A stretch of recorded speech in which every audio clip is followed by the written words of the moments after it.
사도행전 24장은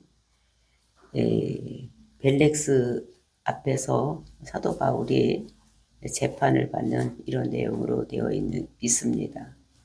천부장에 의해서 예루살렘에서 그저 벨릭스 있는 데까지는 안전하게 보호를 해서 왔지만 이제 유대인들이 그를 고발하러 재판을 하기 위해서 벨릭스 앞에 선 모습을 볼 수가 있습니다. 그들이 와서 고발하는 내용이 세 가지를 고발을 하고 있는 모습을 볼 수가 있어요. 첫 번째는 이 사람은 전염병 같은 사람이다.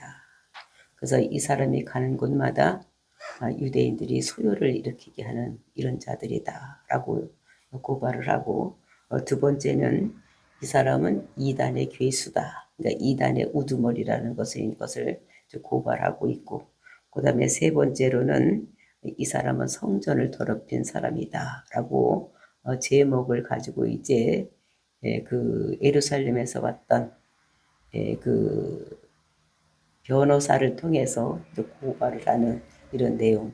근데 이렇게 고발을 당했으니까 재판에서는 이제 변명을 하는 이런 일이 있는 거. 그러니까 고발하고 변명하고 그다음에 이제 판단 내리고 이러는 것이 재판하는 일이기 때문에 이제 사도 바울이 그거에 대해서 차례차례로 설명하는 것이 오늘 본문의 말씀인 것을 볼 수가 있는 것입니다. 이런 것들을 보면서 그 사람들은 복음을 전할 때 어떻게든지 이 복음을 전하는 사람을 복음을 전하지 못하게 하고 죽이려고 하는 이제 이런, 그런데도 불구하고 그 와중에도 이 사도 바울은 그 벨릭스에게 어떻게 하든지 복음을 전하려고 하는 이제 이런 마음을 가지고 있는 것을 볼 수가 있습니다. 그래서 사도 바울은 죽든지 어떻게 하든지 하여튼 한 사람이 누구를 만나든지 이제 복음을 전하려고 애쓰는 이런 모습을 보면서 저와 여러분이 이 세상에서 무엇보다도 복음을 위해서 복음을 전하기 위해서 어떤 일을 만날 때마다 해야 된다는 것을 우리에게 말씀을 하고 있는 것을 볼 수가 있습니다. 그래서 이런 것들을 보면서 나의 삶의 목적이 어디에 있느냐, 이 사도 바울의 삶의 목적을 보면은 어떻게 하든지 한 사람이라도 더 복음을 전해서 죽음으로 가고 있는 사람을 생명을 주려고 노력하는 이런 것들을 보면서 우리의 삶의 목적도 그와 같이 되어 있다는 것을 우리에게 말씀으로 계시고 계시는 것을 볼 수가 있습니다. 저와 여러분이 이 말씀을 듣고 어떤 사람을 어떤 장소에서 만나더라도 복음을 전하는, 그래서 그 사람이 변화시킬 수 있는 저와 여러분이 되시기를 예수님의 이름으로 축원을 드립니다. 24장 1절 말씀 보시겠습니다. 닷새 후에 대제사장 아나니아가 어떤 장로들과 한 변호사 더들로 함께 내려와서 총독 앞에서 바울을 고발하니라. 이제 이 가이사랴에 왔어. 그리고 이제 총독의 집에서 관저에서 머무르고 있을 때에 그렇게 닷새가 지났습니다. 그랬을 때에 이제 그 예루살렘에서 이제 고발장을 가지고 이제 이렇게 사람들이 와서 고발하는 이런 내용인데, 제일 먼저 누가 왔냐? 대제사장 아나니아, 그리고 저 장로들, 그리고 저 변호사 더들로가 이렇게 왔다. 근데 이제 그거 아나니아는 그 당시 이제 그 제사장이니까 왔고, 그 사내들인 공회의 의장이죠. 그다음에 장로들이 왔다는데 그 장로들은 그러니까 사두개인들일 것입니다. 왜냐하면 바리새인들은 그때 사내들인 공회에서 그러니까 예수님의 죽음과 부활을 얘기를 했을 때에 그는 바울의 편이었었으니까 여기는 오지 않고 이제 사도 바울의 반대편에 섰던, 그러니까 부활도 없고 천사도 없고 내세도 없고 아무것도 없다고 하는 사두개인들, 즉 정치적으로 그러니까 권한을 가지고 있는 이런 사람들만 변호사를 데리고 이렇게 와서 고발하는 것인데, 그 고발할 때에 이제 왔으니까 이제 그 벨렉스가 이제 사도 바울을 불러내서 이제 그 고발을 하는 재판을 여는 이런 모습이 2절입니다. 바울을 부르매 더들로가 고발하여 이르되. 근데 이제 고발하는데 어떤 일을 어떤 가지고 고발을 하느냐. 3절 말씀. 벨릭스 각하가 그들 우리가 당신을 힘입어 태평을 누리고 또 이 민족이 당신의 선견으로 말미암아 여러 가지로 개선된 것을 우리가 어느 모양으로나 어느 곳에서나 크게 감사하나이다. 그러니까 이 변호사 더들로가 그 벨릭스 각하여 이렇게 하면서 이제 높이 존칭을 하면서 그의 마음을 사기 위해서 정말로 입이 닳도 침이 마르도록 칭찬하는 내용이 3절 말씀입니다. 예? 그 유대인들이 당신을 힘입어서 즉 벨릭스를 힘입어서 태평을 누리고 있다는 것입니다. 그러니까 잘 살고 있다, 편안하게 살고 있다는 것을 얘기를 하고 그 다음에서 또 이 유대인들이 그 벨릭스의 선견 그 앞을 내다보는 이런 마음이 이런 생각이 있어서 여러 가지로 모든 것이 개선되어서 지금 아주 어느 모양으로나 어느 곳으로나 당신에게 우리가 감사하고 있다. 아주 그냥 벨릭스를 세상으로 올려놓는 그 입이 침이 마르도록 칭찬을 하는 그래야지 그 사람 마음을 얻어야지만 자기들이 유리하게 판단이 될 것 같으니까 변호사가 그렇게 벨릭스를 칭찬하는 내용입니다.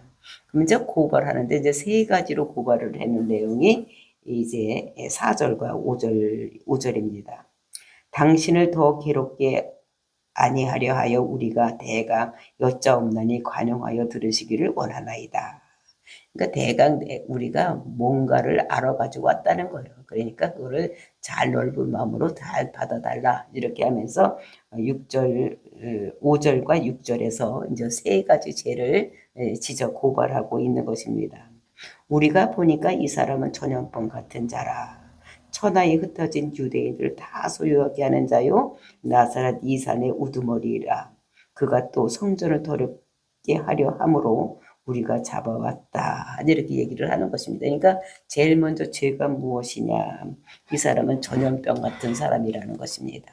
그 어떤 전염병 같은 사람이냐. 유대인들이 모이기만 하면 그냥 어디든지 가더니 소요를 일으키는 그 대모를 앞장서는 이런 사람이다. 그러니까 로마에서 봤을 때 지도자가 봤을 때 이것이 제일 싫어하는 거예요. 정치적으로 이런 거. 그러니까 이 사람들 로마 사람들은 그 문화나 또는 종교나 뭐 이런 문제를 가지고 나왔을 때는 상관을 하지를 않습니다. 그러니까 이제 이 사람들이 정치적인 이슈를 가지고 이 사람을 죄인이라고 하기 위해서 정치적인 이슈를 가지나와서 이 사람은 그냥 소요를 일으키는데 앞장서는 사람이다. 그래서 정치적인 문제를 제일 앞에다 놓고, 근데 그 거짓말이죠. 이제 거짓말을 앞에다 놓고 이 마음으로 이제 사도 바울을 나쁜 사람이라고 생각하게 하기 위해서 제일 먼저 놓은 것이 뭐냐면은 이 사람은 소유를 일으키는데 그 대장이 되는 사람이다. 저렇게 그 죄를 고발하고 있습니다. 그리고 두 번째로는 나사렛 이단이라는 거예요. 이단의 우두머리라는 거예요. 근데 요즘으로 얘기하면 이단의 교주라는 거죠. 우두머리다. 그러니까 오늘날로 얘기하면 이제 그 이만희 같은 사람, 이런 사람이라고 얘기를 하는 것을 볼 수가 있는 것입니다. 그리고 이제 세 번째 죄가 성전을 더럽게 함으로 우리가 잡아왔다. 이 사람이 성전을 엄청 더럽혔기 때문에 내가 이 사람을 잡아왔다. 그래서 세 가지로 고발을 하고 그 다음에 보니까 6절 끝에 보니까 6절 하반절서부터 8절 상반절까지는 없음 이렇게 해놓고 8절을 얘기를 하고 있습니다. 그러니까 거기에 무슨 얘기가 들어갈까 이렇게 봤습니다. 그러니까 8절에 보니까 당신이 친히 그를 신문하시면 우리가 고발하는 이 모든 일을 아실 수 있나이다 하니 그래서 당신이 한번 이거를 다 조사해보면 우리가 하는 일이 무슨 얘기인지 알 수가 있겠다. 이렇게 하기 전에 가운데 한 두 절 정도가 빠져 있는 거 6절 하반절서부터 8절 상반절까지 거기가 무슨 얘기가 써져 있을까 이렇게 생각을 해봤더니 이 사람이 성전을 더럽히고 와가지고 그 소요를 일으킵니다. 앞장서고 막 이렇게 하는 것을 우리가 보아서 우리가 그 사람을 잡아가지고 재판을 하려고 했는데 천부장이 이 사람을 데리고 이곳에 와서 우리가 그 재판을 잘 못했다. 그리고 사내들인 궁에서도 알아봤지만 거기서 우리가 그거를 판단하는 것보다 당신이 판단하는 것이 옳을 것 같아서 여기에 데리고 왔으니까 당신이 잘 해달라. 아마 이런 부탁을 했을 것입니다. 그리고 이제 뭐 당신이 이제 잘해서 그렇게 왔으니까 당신이 잘 알면 이 사람이 우리가 고발한 내용을 이 사람이 저지른 죄를 가지고 있다는 것을 알 것이다. 이제 이렇게 하면서 고발한 모습을 볼 수가 있는 것입니다. 그렇게 얘기를 하니까 그러니까 그 재판을 하는 장소에는 이제 피고인과 원고가 있고 그다음에 재판장이 있고 그리고 이제 방청객들이 있으니까 그것을 들은 사람들이 어떤 반응이 있었는가. 이제 이것이 구절 말씀입니다. 유대인들도 이에 참가하여 이 말이 옳다 주장하니라. 그러니까 방청생들도. 근데 그 예루살렘에서 같이 온 사람들이 있었겠죠.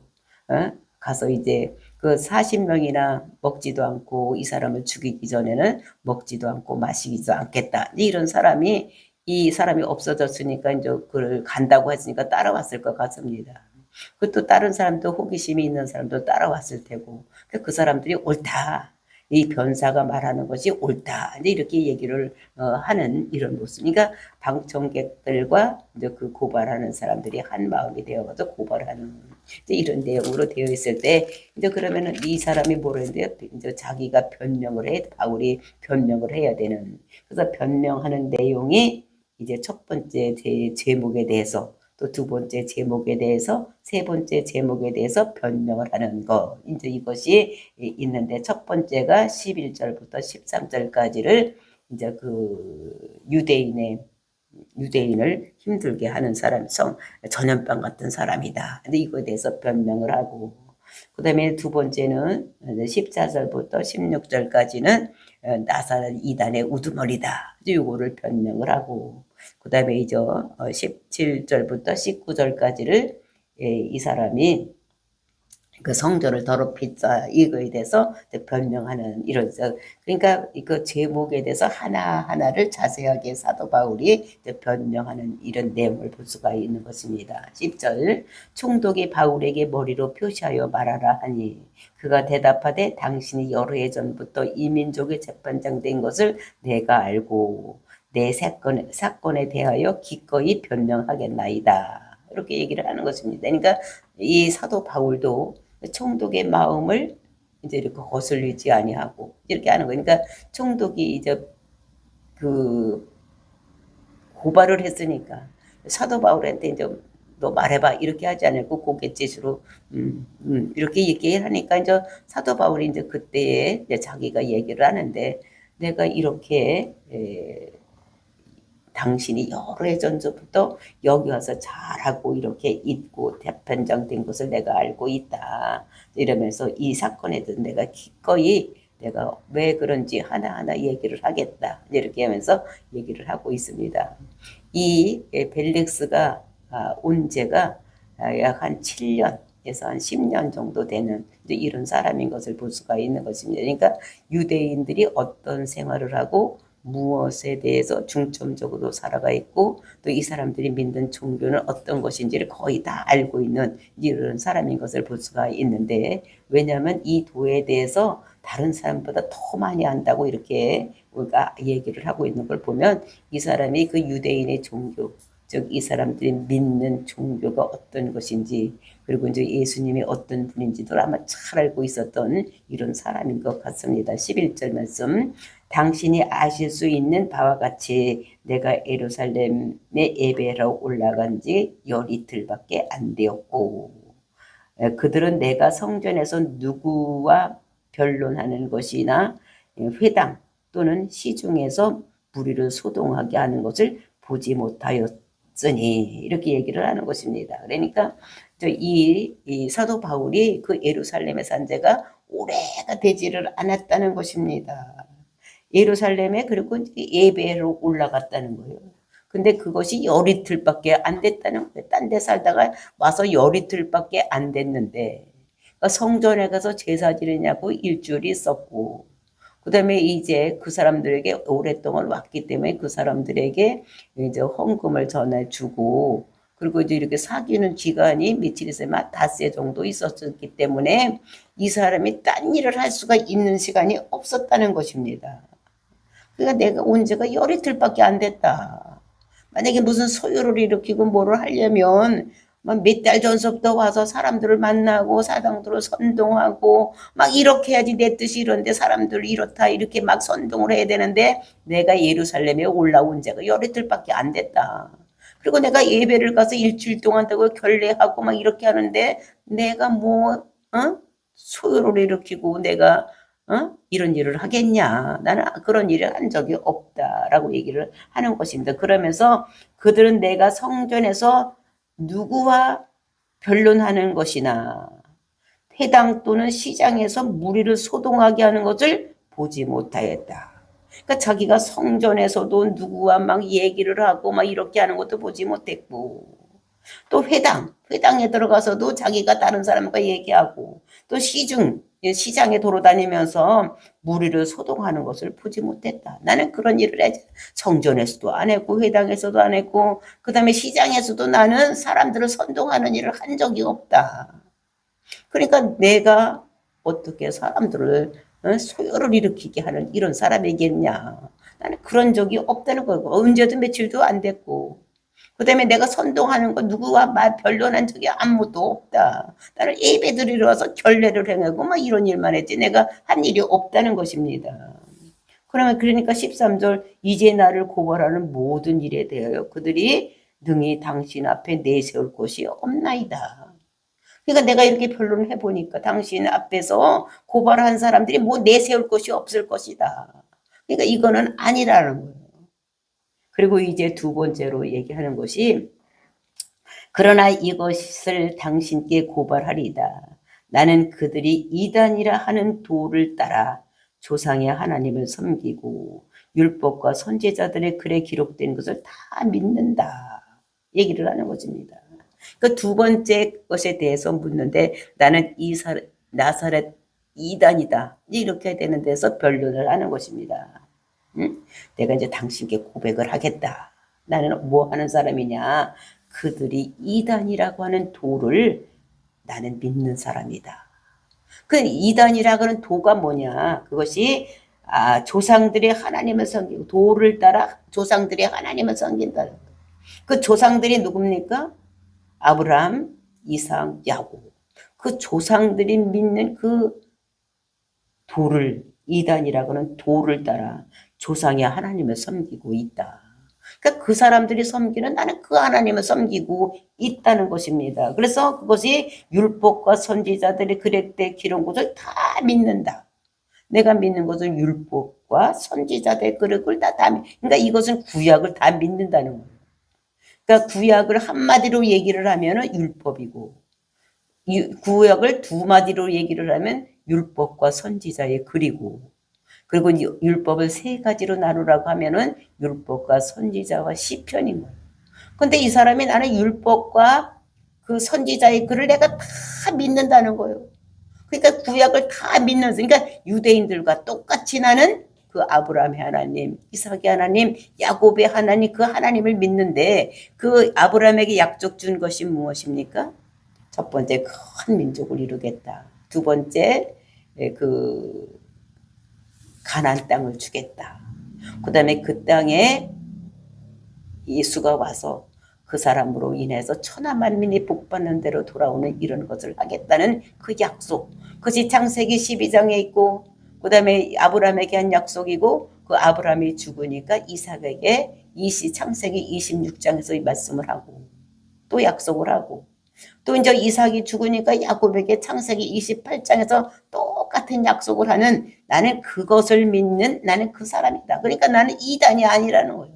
저들이 믿는 하나님을 난 똑같이 믿는다는 것입니다. 그러면서 15절 그들이 기다리는 바 하나님을 향한 소망을 나도 가졌으니 근데 그 사람들도 메시아를 기다리고 있는 거예요. 유대인들도 메시아를 기다리고 있는데 나도 똑같이 그런 소망을 나도 가지고 있다. 그것이 무엇이냐? 곧 의인과 악인의 부활이 있으리라 함이다. 그러니까 소망이 있는데 무슨 소망이냐? 천국에 대한 소망. 이것이 있는데 악인하고 그다음에 의인이 똑같이 부활한다는, 나는 부활 신앙을 믿는 사람이다. 이제 이렇게 얘기를 하는 것을 볼 수가 있는 것입니다. 그래서 여기서 보니까 의인과 악인의 부활을 믿는 사람이다. 그러니까 모두가 다 부활하는 그 신앙을 나는 믿는 사람이다. 그래서 이것으로 말미암아 나도 하나님과 사람에 대해서 항상 양심의 꺼리낌이 없기를 힘쓰나이다. 그래서 자기가 앞으로 부활되어서 심판받을 것이기 때문에 자기가 하나님 앞에서나 사람 앞에서 꺼리낌이 없으되 내가 항상 힘쓰는 나는 이런 사람이다. 이런 사람이니까 내가 저희들과 뭐가 다른 것이 있느냐. 나는 부활신앙을 믿는 이런 사람이고, 나는 저들이 믿는 그 하나님, 우리 조상들이 믿는 하나님을 나는 똑같이 믿는 사람이니까 내가 이단일 리가 없다. 내가 이단이 아니고 내가 이단의 우두머리도 아니다 라고 변명을 하는 것을 볼 수가 있는 것입니다. 그리고 이제 세 번째, 성전을 더럽혔다는 것에 대해서 이제 또 얘기를 하는데 17절입니다. 여러 해 만에 내가 내 민족을 구제할 것과 재물을 가지고 와서 드리는 중에 내가 결례를 행하였고 모임도 없고 소동도 없이 성전에 있는 것을 그들이 보았나이다. 내가 지금 전도여행 다니다가 성전에 여기 예루살렘에 올 때에 내가 뭘 가져왔느냐? 민족을 구제할 재물을 가져왔다. 재물을 가져왔다. 그때가 많이 가물었기 때문에 흉년이 들었어. 그랬기 때문에 어떻게 했습니까? 다 죽어갈 수밖에 없고 또 거기에는 사도들만 남아있고 다 흩어졌기 때문에 성도들이 없기 때문에 예루살렘 교회가 힘들어서 그들을 구제할 것과 내가 그래서 재물을 가지고 왔다. 내가 돈 가지고 돈 주려고 여기가 가지고 와서 그거를 갖다 드리는 중에 내가 결례를 행하였다는 것입니다. 그러니까 내가 성전을 더럽힐 일이 없다는 거예요.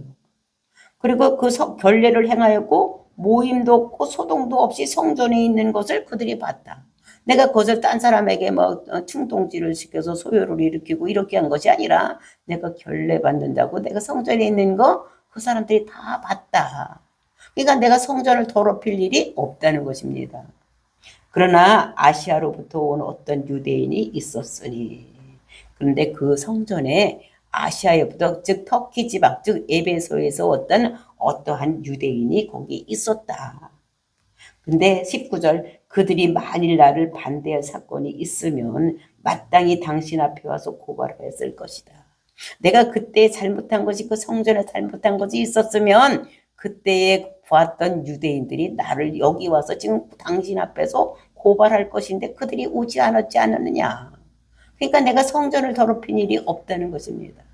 그러니까 사도 바울은 그들이 고발한 세 가지 제목을 하나하나 아주 정확하게 아주 이렇게 과학적으로 이렇게 그 사람이 알아들을 수 있도록 이렇게 차근차근 이렇게 변명하는 이런 모습을 볼 수가 있는 것입니다. 그러면서 20절 그렇지 않으면 이 사람들이 내가 공회 앞에 섰을 때에 무슨 옳지 않는 것을 보았는가 말하라 하소서. 그리고 이제 사내들인 공회에 가서 내가 말했던 것 중에서 잘못한 것이 있으면 말하라고 이 사람들한테 한번 얘기를 해봐라.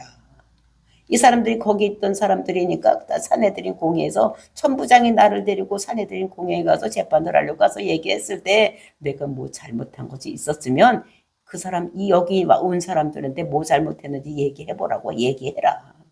이렇게 그 벨릭스 사람에게 얘기를 하는 것을 볼 수가 있는 것입니다. 그러면서 21절 오직 내가 그들 가운데서 서서 외치기를 내가 죽은 자의 부활에 대하여 오늘 너희 앞에서 신문을 받는다고 한 이 소리만 있을 따름이니다 하니 내가 그들 앞에 가서 얘기한 것이 딴 얘기 아무것도 안 했고 뭐 얘기했냐.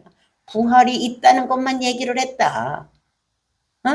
지금 여기 앞에서 내가 와서 얘기하는 것 같지 그 예수님의 부활에 대해서만 내가 얘기를 했지 딴 얘기를 한 적이 없다. 자네들은 공회에 가서 내가 딴 얘기한 거 있으면 여기 온 사람들이 있으니까 이 사람들한테 뭔 얘기를 했는지 한번 알아봐라. 내가 지금 얘기한 그 부활만 얘기했지 딴 얘기를 한 것이 없다라고 얘기를 하는 것입니다. 그러니까 그 말을 들으니까 벨릭스가 들어보니까 어떻게 이 사람이 이 사람은 죄가 없구나. 이런 생각을 하는 것입니다. 그랬을 때 22절. 그러니까 죄가 없으면 어떻게 됩니까? 놔줘야 돼요. 이 사람 말 들어보고, 고발한 사람 말 들어보고, 변명하는 사람 말 들어봤으니까, 이제는 어떻게 끝나야 되는 거예요. 심판을 내리서 죄가 없으면 내보내고, 죄가 있으면 어제 죄를 형을 줘서 감옥에 보내고, 이렇게 해야지 되는데. 그런데 22절, 벨렉스가 이 도에 관한 것을 더 자세히 아는 고로. 그러니까 벨렉스가 이 도, 즉 예수님이 십자가 돌아가신 그 도에 대해서 어떻게 해요? 더 자세히 아는 고로. 이 벨렉스가 와서 있는 동안에 유대인들이 종교에 대해서 너무나 잘 알고 있는 이런 모습을 여기서 볼 수가 있는 것입니다. 그래서 그러니까 죽었다가 부활하는 거. 예수님이 십자가 죽었고 봤을 거 아닙니까? 죽었고 부활했고 뭐 이런 것에 대해서 이제 많이 들은 거예요. 그러니까 누구보다도 벨렉스가 잘 알았다는 것입니다. 이것은 비교급으로 되어 있어요. 그러니까 누구보다도 더 잘 아는. 그러니까 여기에 있는 온 사람들보다도 이 도에 대해서는 더 잘 아는 이런 사람들인 것을 얘기를 하고 있어요. 즉 아나니아나 이런 장로들, 그러니까 사두개인들보다 이 부활에 대해서 이 사람이 더 잘 알고 있었다는. 그러니까 이 사람들은 사두개인이기 때문에 부활도 없다고 천사도 없고 내세도 없다고 믿는 사람이기 때문에 예수님의 부활에 대해서는 이 벨렉스가 더 잘 알고 있었다는 것을 얘기를 하고 있는 것입니다. 그래서 이 사도 바울이 그 세 가지를 가지고 하나하나를 다 변명을 했으면 우죄해야지 되는데 그거에 대해서 하지 않고 그 물어봐야 되는데 그 사람은 어떻게 하느냐. 내보내지 아니하고 아는 고로 연기하여 이르되 천부장 루시아가 내려오거든 너희를 처결하리라 하고. 이제 천부장이 갔다 여기까지 데려다쓰니까 천부장이 지금 예루살렘에서 다시 갔으니까 그 천부장이 내려오거든 다시 한번 불러서 어떻게 이렇게 데려왔는지 그것도 다시 한번 자세히 알아보겠다. 이렇게 했다는 것입니다. 그렇게 하고 23절 백부장에게 명하여 바울을 지키되 자유를 주고 그의 친구들이 그를 돌보아주는 것을 금지하지 말라. 이렇게 했다는 것입니다. 그러니까 이 사람은 어떻게 됩니까? 그러니까 유대인들의 편을 들 수도 없고 또 이제 이 사람들 편도 들 수도 없고 그러니까 보니까 죄는 없는데 죄는 없으면 그냥 놔줘야 되는데 이 사람이 어떻게 해요? 뭔가 생각이 있는 사람. 그래서 이 사람을 이제 나중에 보면은 이 사람은 돈을 엄청 좋아하는 사람이에요. 그러니까 이 사람이 예루살렘에 올 때 내가 재물을 가지고 왔다 이렇게 얘기를 하니까 이 사람에게 돈이 있을 것이다 이렇게 생각을 하고 이제 어떻게 되느냐? 죄인이라고 감옥에 두지도 않고 그렇다고 석방해서 내보내지도 않고 어떻게 하면 이 사람에게 돈을 우려낼까 이런 생각을 해서 하는 얘기가 어떻게 그 사람에게 호의적인 것을 주기 위해서 어떻게 됩니까? 바울을 지키되 백부장한테 이 사람을 지키는데 근데 꼭 묶어서 지키지 말고 자유를 줘라. 그리고 그 친구들이 그를 돌봐주는 것을 금하지 말고 친구들도 잘 돌봐줘서 불편함이 없어도 생활할 수 있도록 해라. 그러니까 사도 바울에게 잘해주는 척하면서 뭔가를 유도해서 내려고 이 사람이 재물을 가지고 왔다고 하니까 아마 그 재물을 탐내서 이렇게 재판도 끝내지도 않고 그냥 어리둥둥하게 해가지고 끝나는 이런 모습을 볼 수가 있는 것입니다. 정말로 이것을 보면서 정말로 하나님 나라를 위해서 일하는 이런 사람들은 이렇게 힘들고 어려운 하나님 말씀을 전하는데도 이렇게 힘들고 어려운 일이 있다는 것을 우리들에게 말씀하고 있는 것을 볼 수가 있는 것입니다. 이것을 보면서 저와 여러분이 우리가 복음을 전할 때에 많은 사람들도 힘들고 어려운 일이 있다는 것, 복음을 방해하는 것들이 많이 있다는 것은 그 뒤에 악한 영들이 있어 이런 일을 하고 있다는 것을 알고 저와 여러분이 그런 것들을 무서워하지 말고 복음을 전하는 이런 놀라운 역사가 일어나기를 예수님의 이름으로 축원을 드립니다. 다 같이 기도하겠습니다.